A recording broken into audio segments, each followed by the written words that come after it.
Hey guys, this is episode 2 here. So I just kind of wanted to take this episode to go through my backstory, my background rather, and kind of my story, um, how I got into this entrepreneur journey there of emotional roller coaster and all that fun stuff. So I'm gonna start by back in high school, right? So I graduated high school. I wasn't really that I was a smart kid. I didn't really apply myself in high school. I didn't really care for the curriculum or anything like that. I was more of a hands-on kind of guy. I always have been. So while everybody was going to college after school for whatever they wanted to do, I was looking more for like a trade school. Like I said, I'm more hands-on. And when I graduated high school, I actually went to a technical school out in Pennsylvania called UTI for auto mechanics. That's something I really wanted to do.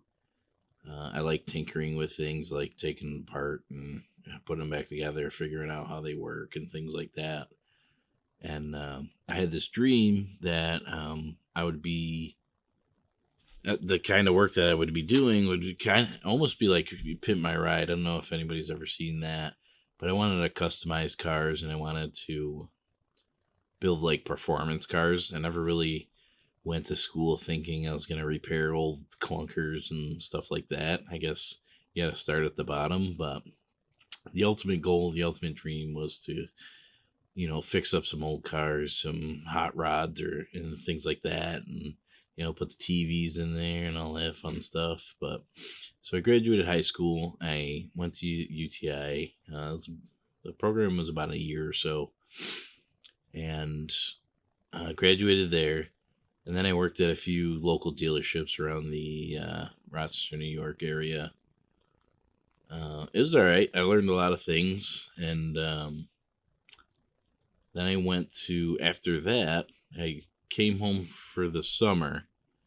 And then I left to go to another school, and it was actually in Canada, which was more of the like Pimp My Ride kind of things. Where they taught us like mobile electronics, starters, remote starters, and things like that. Window tint, like custom fiberglass, and it was really cool. It was a 6-month program. I came back from there, and then I worked at a couple shops doing remote starters and stereo installs and things like that. And then after that, there wasn't really anything in the local area. My dreams kind of started fading away, which is kind of depressing, but there's an upside to all this. So stick around to the end.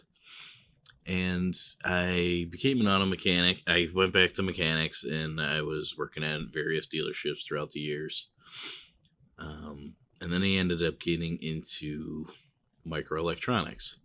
So I worked as a contractor for a military organization, handling the testing and troubleshooting and all that of some military radios, is what it was, over at Harris Corporation. I was a contractor there. I fulfilled the contract after about a year and a half. I found myself unemployed, living at my parents. It was probably my later 20s, like 25, 26 years old. And then I decided during unemployment that I would go back to college. But this time I went for IT, which is what I'm currently in. If you don't know what IT is, it's computer stuff. I'm the computer guy. Yeah, that's the easiest way to explain it. So I was going back to school for IT, and of course I had to take all the crappy classes like English and all those elective classes that had nothing to do with IT. And then by the time I actually got to the IT classes, I found a system administrator job where I'm working now. This is about 6 years ago. Just over 6 years ago. So I started there. I dropped out of college. Of course, now I'm sitting here with $15,000 worth of debt from college. not to mention the debt that I had from the previous trade school I went to for auto mechanics, and all the other debt I collected over the year, credit card debt. I mean, I'm probably like $60,000-$70,000 in credit card debt. So lo and behold, I started working at this the place that I'm at now. I work 9 to 5, and I learned a lot of things. I make pretty good money. The benefits are pretty good and things like that. But I was starting to not feel. I wasn't feeling fulfilled anymore in doing the work. Like it, I'd fix issues and resolve issues with technology, but something was missing. And I always wanted to be my own boss. And I always liked the idea of entrepreneurship. Of course, I didn't know like any of the stuff I had to go through. I thought it was like, oh yeah, just start your own business, start working for yourself. Yeah, that was like not even close. So like some of the ups and downs and things like that. So I didn't know what I wanted to do. I just know that I wanted to be my own boss. I didn't want to have to take orders, from a boss or anything. I wanted to make my own decisions, and I wanted something that I would feel fulfilled in. So, growing up, I was bullied a little bit. They made fun of me for being like a tech nerd, or like my ears are big. And so they used to call me Dumbo and things like that. And I was picked on in high school and stuff. And I think subconsciously it kind of messed with my head. And, I think today that's why I kind of have worth issues, is because subconsciously over the years, just people putting me down, bringing me down. And, just a few years ago, I was, at my wit's end. I almost lost my relationship with my girlfriend, who was my wife at the time. I was, getting heavy into the drinking and partying, and basically just blowing my girlfriend off at this point. And I found myself in a dark place, and the drinking and stuff, those kind of things that I did to myself. I mean, I can't blame nobody for that. But I was just in a really dark place. I was feeling unfulfilled at work, and I'm losing my girlfriend now, and things like that. And I remember her coming to my dad's house, because I was living at my dad's at the time, and she was basically like, "That's it, man. Like, I can't do this anymore. I think we should break up, yada yada yada," and things like that. And I don't know how it happened, but we were talking, and so she took a pregnancy test, and we found out she was pregnant. So I don't know if it was like we had makeup sex or something. I don't remember if it was before, like, we were like, all right, yeah, we're breaking up or whatever. I don't remember when, but needless to say, she was pregnant. So now I'm like, oh shit, I'm in this place. I'm freaking, I'm struggling financially. I'm not feeling fulfilled. I'm freaking getting drunk and partying all the time. And now I got a kid on the way. So it was like a reality check. So, this is the best and worst thing that ever happened to me, and I'll tell you why. So it was the best thing that ever happened to me because I stopped the partying, I stopped the drinking, I focused, and I focused on rebuilding a relationship. And I remember we went to the I can never remember their names. We went to the ultrasound thing to check on the baby and thing. She was about 10 or 11 weeks pregnant, and that's when we found out we had a miscarriage, or she had a miscarriage. And that's why it was just a devastating time in my life. I kept blaming myself. Was I, not good enough? Maybe the self-worth issues. I'm asking God, I'm like, why? Like, is there something wrong with me? Am I, like, not father material? Started questioning everything. I couldn't sleep at night. I was freaking, crying all night. It was just a gut-wrenching blow. Meanwhile, um, I actually asked her to marry me when I found out she was pregnant. So she had the miscarriage. We're still planning on getting married and everything. And now I'm like, I'm getting married. I have to get an apartment. We gotta put my big boy pants on and we gotta do this. So, um, I was looking for a way to make extra money on the side. So, and I'm very technically inclined, mechanically inclined. I have a lot of hobbies too. So, throughout that whole time period in my story there, I started looking for ways to make extra money. I practiced a little bit of photography and videography. I picked up a drone to do some drone work. I became a firearms instructor. The idea was to help new gun owners be safe and proficient with their firearms. I went into penetration testing, or most people know it as hacking, but the good kind. So I dabbled in a lot of different things, and even then it was a gut wrenching blow, and it was like my wife would be like, "Is this it?" Because I would try one thing, I would go all in, I'd spend all this money and getting proficient at that particular thing. So bought an expensive drone, learned how to fly it, learned all the laws and all that. Bought a video camera and all that. Learned all these different techniques to record video.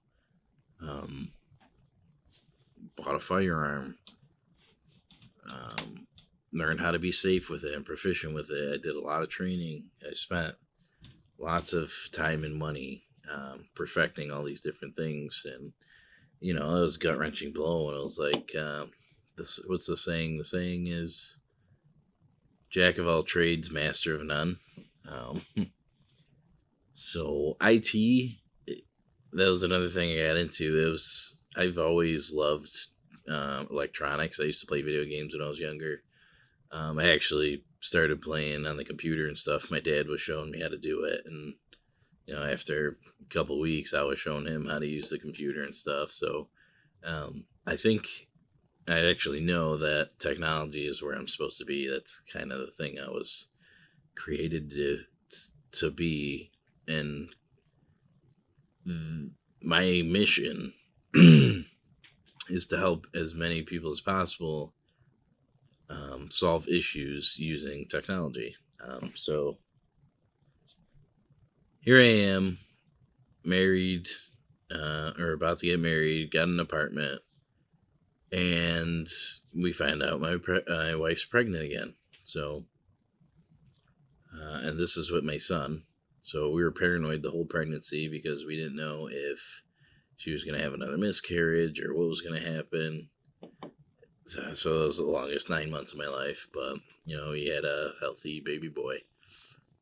He's a little crazy now. He's going to be 4 actually this month. And the toddler life, man, that's just like a whole nother story in its own. So, I knew, I was like, all right, I'm having a kid. We got an apartment. Like, I got to get my finances in check. Like, this is insane. So, all the different stress, I'm still feeling unfulfilled. I have a wife and child. I got an apartment, and I have all these different bills. And I'm like, I was just in a dark place. I'm like, I don't even want to live anymore. I was thinking about taking the easy way out and just ended it all, and just, it was a very dark, stressful time in my life. So I got a call from my brother John there, and he's like, yo, he's like, it's funny because I was looking for this opportunity, but I didn't really broadcast it. So I was like, I prayed to God and I said, listen, God, I'm like, I need to do something. I pray that you bring an opportunity in my lap, or help me seek it out, or give me the strength, give me whatever I need to do something. I got to do something. This is getting insane. And lo and behold, my brother John, he said, "Oh, he's like, I found this new opportunity. and the product is wine. And I'm like, okay, so like, how does it work and stuff? And this is how I was introduced into network marketing. So, needless to say, he's like, I think this is going to be big. It's going to be freaking off the hook. And I'm like, and I didn't even have money to join. It was like $500 at the time. And we'll talk about network marketing and all that stuff. I'm not going to explain it here, but it was $500 to join. They would give you all the marketing materials you needed, your back office and all that stuff. And you would just have to recruit reps or recruit customers, and that's how you got compensated.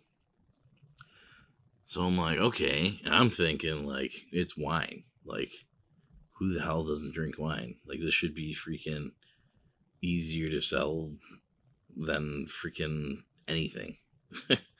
So, needless to say, when I first joined network marketing, the first people were family and friends. I'm like, they support me, they love me, blah, blah, blah. And I'm just like word vomiting all this stuff. And I was just like, I wasn't getting anybody. Nobody was recruiting, or I couldn't recruit anybody. And, I had a couple people sign up, but they didn't stay that too long. So I'm like, man, this is really hard. So I'm like, all right, going back to the books. So I started learning from some experts in the field and stuff. So I was like, I don't know if this is for me, man, blah, blah, blah. And there started to be a shift, I wasn't making millions of dollars or anything crazy like that. But what happened was we joined a community, and that community were full of other like-minded entrepreneurs. They wanted to make money on the side. But the difference between them and, the people in my life growing up was these people encouraged me to dream again. They encouraged me to get after it. They encouraged me to, shoot for the stars. Like, there's no limits. Your only limit is yourself, your own lack of belief. And it really took me out of that dark, like, financially I wasn't sound yet, and it really took me out of that dark spot that I was in. I was starting to dream again. I'm starting to believe again. A lot of positivity. I learned personal development was new to me. So I started doing a lot of personal development, and things were taking a toll, or not a toll, but things were going on the upswing now. I was learning a lot of stuff. I was feeling more positive, things like that. And then I found this product, ClickFunnels. So ClickFunnels, it's a sales funnel software. It's fairly new. I think they came out of beta in like 2015, and after a little over 3 years, they're $100 million company. No venture capitalist funding, no nothing. And I'm like, all right, this is cool, but I don't really have a product to sell. And that's when I was introduced into affiliate marketing, which is kind of similar to network marketing, except you basically refer somebody to a product and you get a piece of commission on the sale. Amazon does this. Amazon has affiliate marketing. So basically you get a web link that you share with your friends, and if they purchase through that web link, Amazon gives you a percentage of, or anybody for that matter, any affiliate gives you a percentage of that money.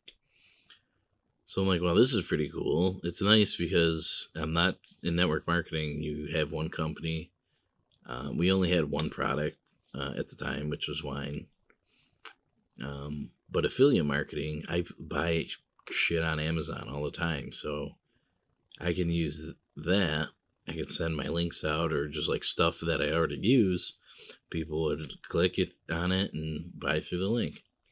And ClickFunnels is the software. I looked at how powerful it is, but I was a little imitated because I don't have a product to sell or anything like that. But they have tons of products that you can sell, and they pay like 40% commissions on everything. I'm like, wow, this is crazy. So I started using this software, and things are like really going on the upswing there. You know, I took a challenge, a 30-day challenge. It was called One Funnel Away. So basically, you would learn all these things to be successful with sales funnels, and then you can go out there and test it out. So I met a bunch of cool people there. I'm learning a lot of new things, but I already made, I referred other people to this challenge, and they paid out $100 commission for it, and I already made, a few sales, so a few $100 extra in my pocket. I'm not complaining, and it's only been a week after the challenge ended, so I believe the product works. I think anybody can use it. I'll talk a lot about it I got a Facebook group, Misfits Marketing Academy. If you want more information, feel free to ping me on Facebook or Instagram, and I'll add you to the group. But we're showing network marketers, we're showing affiliate marketers, whether you're in e-commerce, real estate, any sort of sales position, brick and mortar, you can all use sales funnels. And sales funnels it's such a powerful tool. And I like I like the technical side of it, how the automation and all that works, just the idea of that. But I'm running this group with my buddy Trey, who's been in network marketing for 7 or 8 years, making multiple 6-figure incomes and stuff like that. So we got a really good thing going. We're making extra money on the side. Things are looking up. I'm getting more positive influence in my life and things like that. So that's about it, guys. That's really my story up until now.